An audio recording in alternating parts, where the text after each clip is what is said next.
दर्शकों, हर हर महादेव। आप सभी का मेरे चैनल पर बहुत बहुत स्वागत है। जय माता दी। कैसे हैं आप सब? मैं आशा करती हूँ आप सब स्वस्थ और सुरक्षित होंगे। दर्शकों, 26 सितंबर से नवरात्रि का आरंभ हो गया है। शारदीय नवरात्रि के इन पावन 9 दिनों में माँ दुर्गा धरती पर भ्रमण करेंगी और अपने अनेकों रूप में आपके घर में वास करेंगी।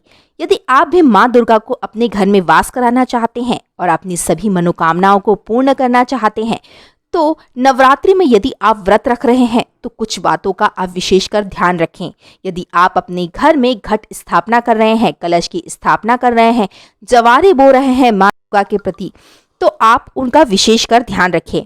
बहुत बार ऐसा होता है कि नवरात्रि के भोजन में हम कुछ ऐसी चीजें खा लेते हैं जिससे हमारा व्रत पूर्ण नहीं होता और उस व्रत का हमें पूर्ण फल प्राप्त नहीं होता और हमारा व्रत भी टूट जाता है।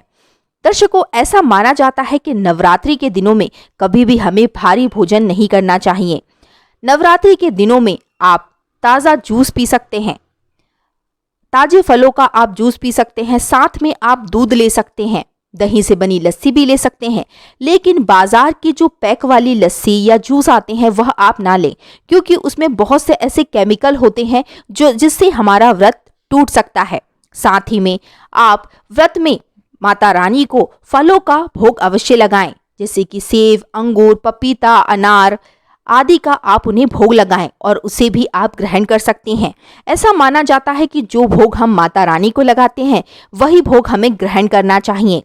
साथ में जो भी घर में व्रत रख रहा है उसे कभी भी पुराना भोजन नहीं खाना चाहिए। बहुत बार ऐसा होता है कि जब हम फलियार करते हैं तो उसमें या तो हम सिंगाड़े का आटा या फिर राजगिरे का आटा लेते हैं, तो उसका हमें विशेषकर ध्यान रखना चाहिए कि वह काफ़ी पुराना तो नहीं है, क्योंकि ऐसे आटे में कीड़े लगने का जोखिम होता है और वह कीड़े हमें आसानी से दिखाई भी नहीं देते हैं। और ऐसे में अगर हम वह चीज़ खा लेते हैं तो उससे हमारा व्रत टूट जाता है, हमारे व्रत का पूर्ण फल प्राप्त नहीं होता है। और जो भी भक्त यदि अपने घर में माता रानी के समक्ष माता रानी के लिए घट स्थापना करता है, कलश की स्थापना करता है, विधि विधान से पूजन करता है, तो उसे उस कुछ बातों का विशेषकर ध्यान रखना चाहिए। जैसे कि कलश स्थापना में यदि आप अक्षत का प्रयोग कर रहे हैं तो अक्षत यानी कि चावल कहीं से टूटे फूटे नहीं होने चाहिए। खंडित चावलों का प्रयोग हमें माता रानी के समक्ष नहीं करना चाहिए, क्योंकि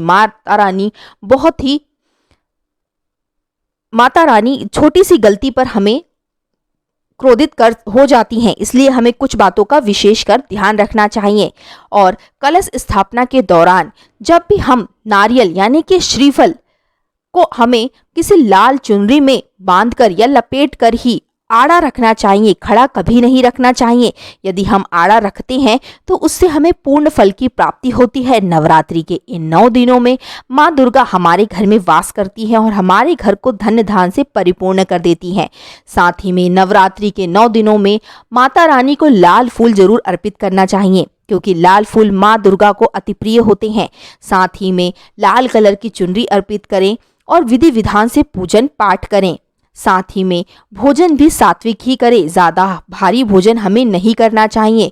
और माता रानी को यदि हम लौंग अर्पित कर रहे हैं तो विशेषकर ध्यान रखें कि माता रानी को हम लौंग फूल वाले ही अर्पित करें, क्योंकि ऐसा माना जाता है कि नवरात्रि में माता रानी को लौंग अर्पित किए जाते हैं, लौंग चढ़ाए जाते हैं, दीपक में लौंग चढ़ाए जाते हैं, लौंग रखे भी जाते हैं माता के समक्ष।